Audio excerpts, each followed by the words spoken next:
Dalam video ini kita akan menjelajahi lebih dalam tentang perubahan emosional dan psikologis yang terjadi dalam pikirannya setelah dia menjauh darimu, dan mengapa kekuatan tenang seorang pria yang tabah dapat meninggalkan jejak yang mendalam yang tidak bisa diabaikannya.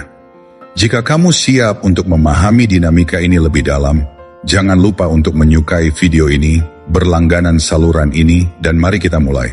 Pertama, kesunyian yang tidak dia duga. Awalnya, dia menduga akan ada perlawanan.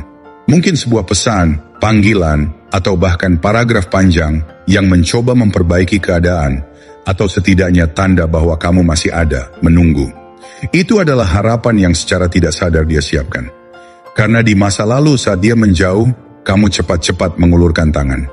Kamu mencoba menjelaskan, meyakinkan, dan menunjukkan bahwa kehadiranmu konstan. Namun kali ini, dia dihadapkan pada sesuatu yang asing, kesunyian, keheningan yang nyata, dan itu bukan keheningan yang pasif dan bingung.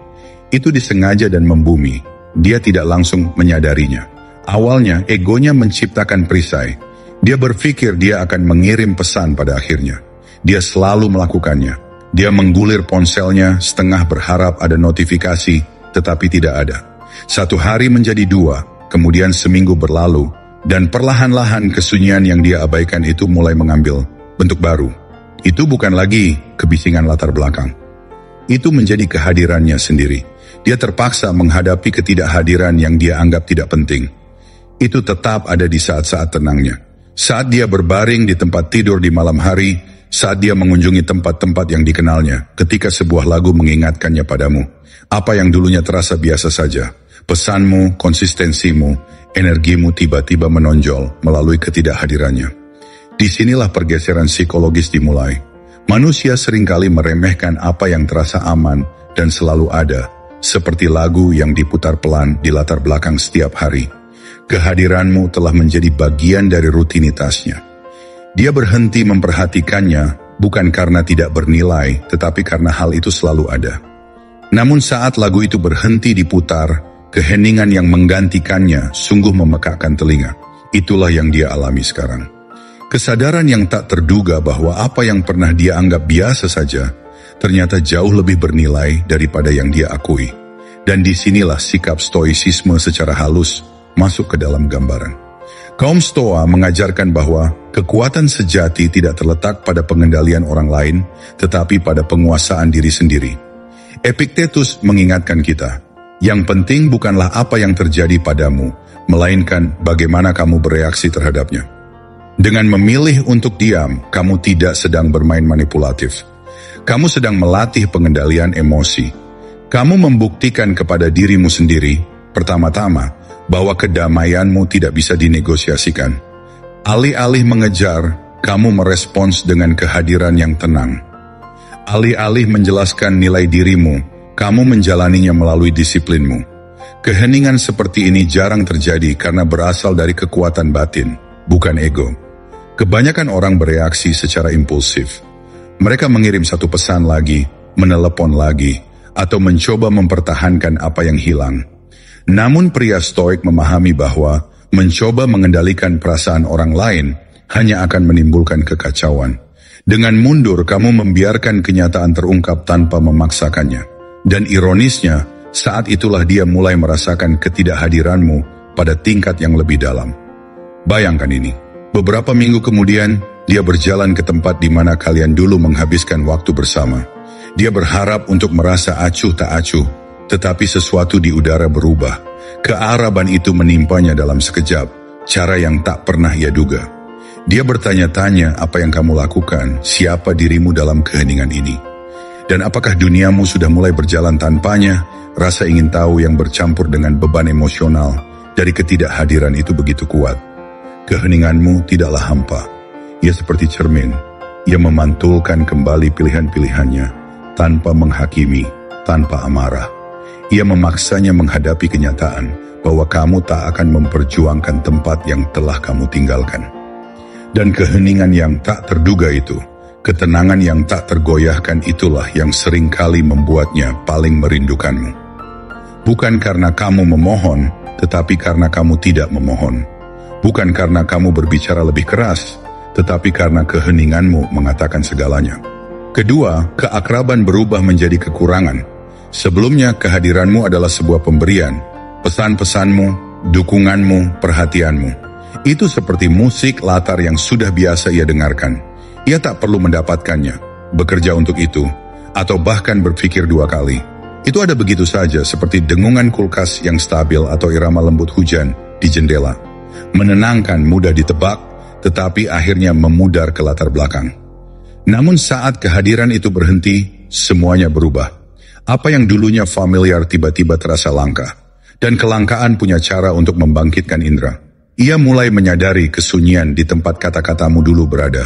Ruang kosong di mana energimu pernah mengisi harinya. Bayangkan seseorang yang tinggal di dekat laut. Awalnya suara ombak memesona, tetapi seiring waktu suara itu menyatu dengan kehidupan sehari-hari hingga mereka pergi.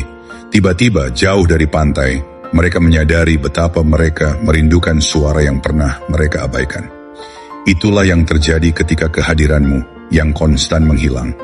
Ia mulai memutar ulang percakapan lama di benaknya.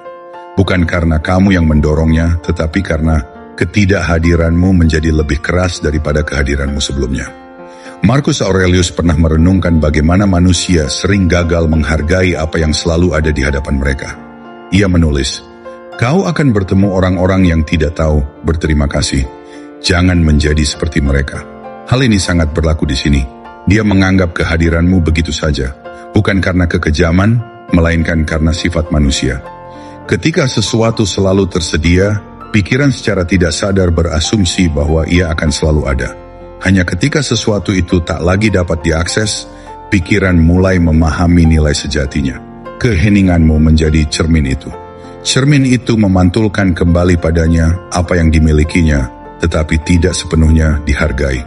Dia mungkin menggulir pesan-pesannya di malam hari, hampir mengharapkan notifikasi darimu seperti sebelumnya, tetapi notifikasi itu tidak kunjung datang.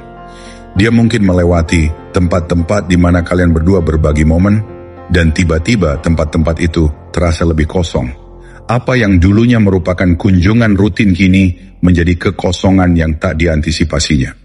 Ini adalah salah satu perubahan halus namun kuat yang membuatnya mulai merindukanmu setelah menjauh darimu. Kau tidak mengejar, kau tidak membantah, kau hanya mundur dengan kekuatan yang tenang. Dan dalam keheningan itu, persepsinya menajam. Dia mulai melihat apa yang selalu ada. Bukan karena kau memaksakannya, tetapi karena ketidakhadiranmu membuatnya tak terbantahkan. Pria stoik tidak perlu membuktikan nilainya melalui pengejaran yang terus-menerus. Ia membiarkan kenyataan mengajarkannya, dan kelangkaan lebih dari sekadar kata-kata yang mengungkapkan nilai. Sebelum kita melanjutkan, saya ingin kamu merenungkan dinamika ini dalam hidupmu. Pernahkah kamu mengalami seseorang yang menyadari nilai kamu hanya setelah kamu mundur selangkah? Atau mungkin kamu pernah berada di sisi lain dari kesadaran itu? Bagikan pemikiranmu di kolom komentar. Saya ingin mendengar perspektifmu. Refleksi kamu mungkin juga membantu orang lain melihat situasi mereka dengan lebih jelas. Ketiga, egonya versus emosinya. Pada awalnya egonya masuk seperti perisai. Ia meyakinkan dirinya sendiri bahwa ia tidak merindukanmu. Ia memberitahu teman-temannya bahwa ia baik-baik saja. Ia mengulangi dengan percaya diri, dia akan kembali, dia selalu begitu. Ego memberinya rasa berkuasa sementara. Seolah-olah dengan berpura-pura tidak terpengaruh, ia bisa mengendalikan situasi. Rasanya seperti ia sedang mengenakan baju zirah, meyakinkan dirinya sendiri bahwa menjauh atau mendorongmu menjauh tidak akan menimbulkan konsekuensi emosional. Awalnya, perisai itu terasa kokoh. Harga dirinya lah yang mendorongnya. Ia mengunggah status daring seolah semuanya sempurna, tertawa sedikit lebih keras ketika orang-orang memperhatikan dan mempertahankan kepercayaan diri yang dangkal itu.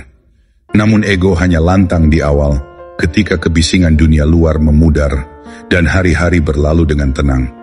Emosi mulai merayap masuk seperti air, menemukan jalannya melalui celah-celah terkecil.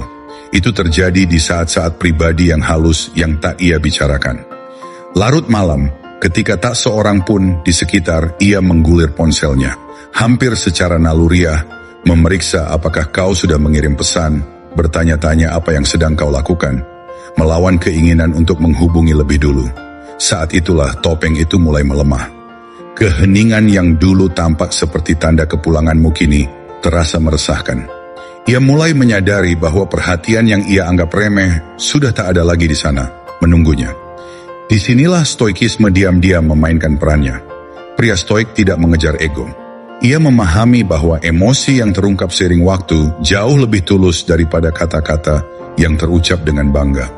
Kaum Stoa mengajarkan bahwa Anda tidak dapat mengendalikan konflik batin orang lain. Anda hanya dapat mengendalikan respons Anda terhadapnya. Dengan tetap tenang, tidak bereaksi terhadap perilakunya yang didorong oleh ego, dan tetap fokus pada jalan Anda sendiri, Anda membiarkannya menghadapi dirinya sendiri. Keheninganmu tidaklah pasif, itu disengaja. Itu menjadi cermin yang memantulkan kenyataan yang selama ini ia coba hindari. Bayangkan ini, katanya kepada teman-temannya dengan percaya diri. Dia akan mengulurkan tangan. Dia selalu begitu. Namun beberapa minggu kemudian, ia berbaring di tempat tidur sambil menggulirkan percakapan-percakapan lama. Sebuah foto muncul. Salah satu momen sederhana dan tulus di mana kau menjadi dirimu sendiri. Pada saat itulah hatinya mulai berbicara lebih keras daripada harga dirinya. Egonya berkata, jangan mengulurkan tangan. Namun emosinya berbisik, aku merindukannya. Dan seiring waktu, bisikan itu semakin kuat. Bisikan itu terus terngiang di pagi yang tenang, lagu-lagu yang tak terduga, atau ketika ia melewati tempat yang mengingatkannya padamu. Itulah awal mula merindukanmu yang sebenarnya. Bukan hari kau pergi, melainkan hari ketika suara egonya mulai pecah dan emosinya akhirnya menyusul. Dan bagian yang hebatnya adalah, kau tak perlu membuktikan apapun atau mengejar validasi. Kau hanya berdiri teguh dalam diam dan harga dirimu, membiarkan waktu melakukan apa yang tak pernah bisa dilakukan oleh argumen dan penjelasan. Disinilah pertempuran batinnya dimulai, dan di ruang antara ego dan emosi itulah ia mulai merasakan beratnya ketidakhadiranmu dengan cara yang tak pernah ia duga. Keempat, kekuatan hening dari keterpisahan emosional. Ketika kamu berhenti mengorbit di sekelilingnya dan menarik energimu kembali ke pusat dirimu sendiri, dia merasakannya. Ada perubahan. Bukan karena kamu bermain-main, tetapi karena kamu telah merebut kembali ruang emosionalmu. Keterpisahan bukanlah kedinginan, melainkan kejernihan. Epictetus mengajarkan bahwa kebebasan datang ketika kita berhenti, bergantung pada apa yang tak bisa kita kendalikan. Dengan melepaskan diri secara emosional, kamu tak lagi memberinya kendali jarak jauh ke dunia batinmu. Dan itu jauh lebih meresahkannya daripada kata-kata. Bayangkan ini, selama berminggu-minggu atau berbulan-bulan, dia terbiasa dengan kehadiranmu yang konstan, pesan-pesanmu di pagi hari, balasanmu yang penuh perhatian di malam hari, caramu muncul bahkan ketika dia jauh. Dalam benaknya, ritme itu menjadi mudah ditebak, hampir seperti musik latar yang ia duga akan selalu diputar. Namun saat kamu melepaskan diri dan mengarahkan energi itu ke dalam, semuanya berubah. Musik berhenti, latar belakang yang tak pernah ia perhatikan digantikan oleh keheningan. Dan dalam keheningan, itulah kesadaran mulai merayap masuk. Dia mungkin tidak mengakuinya dengan lantang, tetapi dalam hati dia mulai bertanya-tanya kemana perginya energi itu. Mengapa rasanya berbeda, dan mengapa ketidakhadiranmu tiba-tiba terasa lebih berat dari yang ia duga. Inilah inti dari keterpisahan emosional. Ini bukan tentang mengabaikannya atau berpura-pura tidak peduli. Ini tentang memilih untuk memusatkan diri. Pria stoik tidak mencoba mengendalikan perasaannya. Ia berfokus pada responsnya, nilai-nilainya, kedamaian. Marcus Aurelius menulis tentang pentingnya kembali pada diri sendiri, seperti mata air yang mengalir kembali ke sumbernya. Betapapun seringnya diganggu, itulah yang kau lakukan. Alih-alih mencurahkan energi emosional kepada seseorang yang menjauhkanmu, kau membiarkannya mengalir kembali ke tempatnya, ke dalam pertumbuhanmu, disiplinmu, hidupmu. Dan disinilah ia menjadi kuat, ketika ia menyadari bahwa dunia emosionalmu tidak lagi berputar di sekelilingnya. Hal itu mengganggu rasa kepastiannya. Pria yang ia pikir akan selalu ada tiba-tiba tidak ada. Perhatian yang ia anggap remeh tidak lagi terjamin.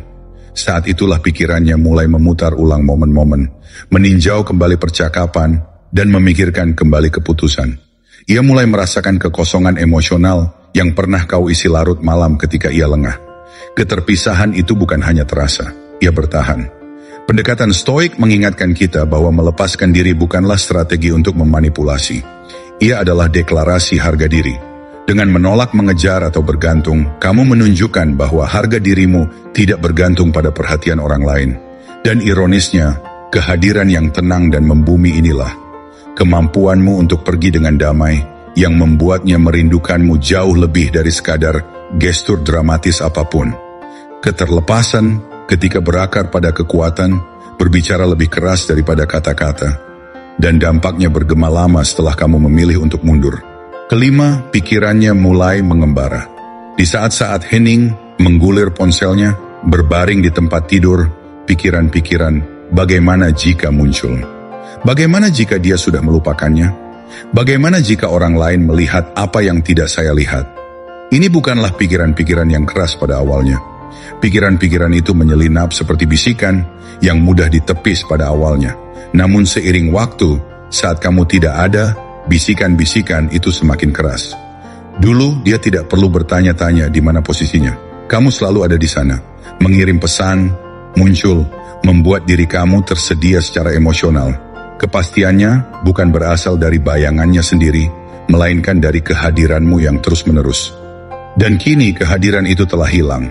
Ketika seorang pria menarik diri bukan karena marah, melainkan karena disiplin dan harga diri, hal itu menciptakan kontras psikologis. Ia berharap kamu berada di sekitar dunianya.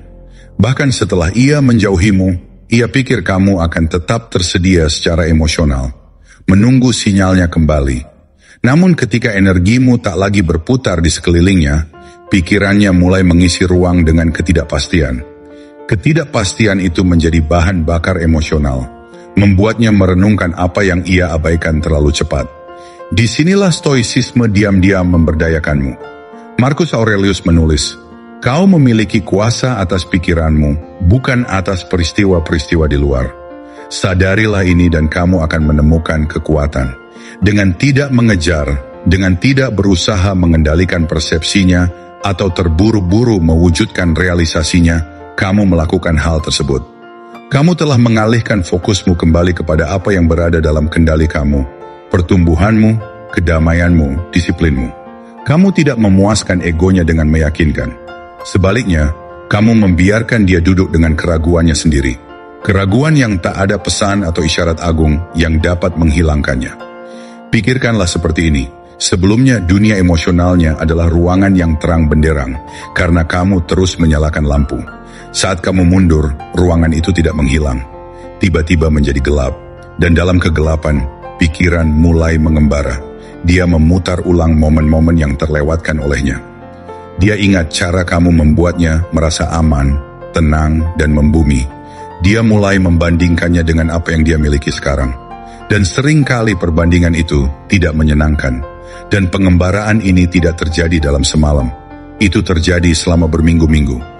Pada saat-saat acak seperti saat dia berada di kafe, yang dulu kalian berdua kunjungi. Saat dia mendengar lagu yang kamu sukai. Saat seorang teman dengan santai bertanya tentang kamu, beban emosional itu menimpanya. Perlahan-lahan merindukanmu tidak lagi soal ego, tetapi lebih soal refleksi yang tulus. Dia mulai menyadari bahwa pria yang dia duga akan selalu ada mungkin tidak lagi menunggunya. Dan justru di ruang itulah keheningan itu kau pertahankan. Jarak tenang yang kau pegang membuat kerinduannya mulai tumbuh. Inilah momen di mana refleksi dimulai secara alami. Diam tidak terburu-buru. Ia bertahan, memberi ruang bagi pikiran untuk terungkap pada waktunya sendiri. Apa yang dulunya diabaikan mulai terasa penting, dan emosi yang dikesampingkannya mulai bergema lebih keras dalam kesunyian. Pikirkan itu sejenak. Pernahkah kamu merasakan bagaimana jarak dapat mengungkapkan lebih banyak hal daripada yang dapat diungkapkan dengan kata-kata? Keenam, dia melihat pertumbuhanmu dari jauh. Pesan terkuat yang dapat kamu kirim adalah kehidupan yang kamu bangun dalam keheningan. Ketika dia mulai menangkap sekilas gambaran halus tentang evolusi kamu, mungkin melalui teman bersama, media sosial, atau cara yang diam-diam, kehadiranmu telah berubah. Itu menggugah sesuatu yang dalam di dalam dirinya. Dia memperhatikan rutinitas barumu, kepercayaan diri yang tenang dalam cara kamu membawa diri, kenyataan bahwa kamu tak lagi berputar di sekelilingnya. Dan inilah keindahannya. Kamu tidak mengumumkan semua ini,